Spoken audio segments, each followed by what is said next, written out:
You've heard the expression, a senior's moment? You walk into the kitchen and forget what you went there for. Or you put your keys down and a minute later you can't remember where.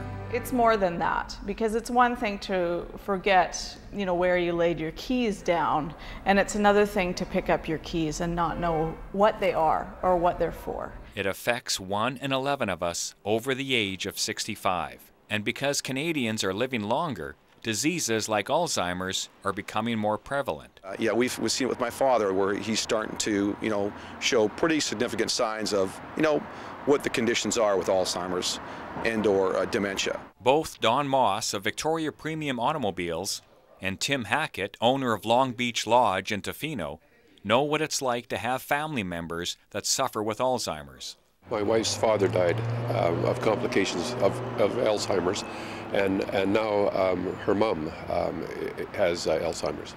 Diane has had this great close relationship with her mother all her life, and now she's lost that relationship. That's why Don and Tim created the first annual Rally for Memories, a car rally from Victoria to Tofino to raise money and awareness of dementia. It's a very difficult thing, because you're watching the identity of someone that you love, that you've known to be a certain person all your life, change. Dr. Marjorie Moulton is the executive director of the We Rage, We Weep Alzheimer Foundation. So as we get older, our prevalence of having some form of mild cognitive impairment that may or may not develop into dementia or Alzheimer's increases the longer we live. Alzheimer's is a disease of the brain.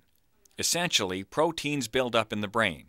That impairs the nerves to communicate with other nerves. But we're still a lot of questions around this. Why we get it, who gets it, and who doesn't, and why. Doctors will tell you that the best way to avoid Alzheimer's, do the same things you do to avoid any disease.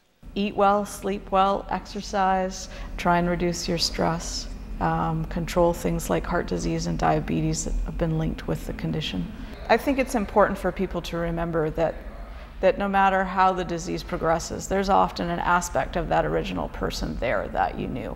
And that though their capability might change, they still do have capabilities. I think a lot of times people have a lot of stress because they try to sort of hide the fact they have it, or in our case, Diane's stepfather is trying to hide it from the family. And this creates an awful lot of stress on the family. So I think a message is that, it's something that will happen to people, and it's okay. The first annual Rally for Memories is April 21st. In Victoria, I'm Dan Kahan for The Daily.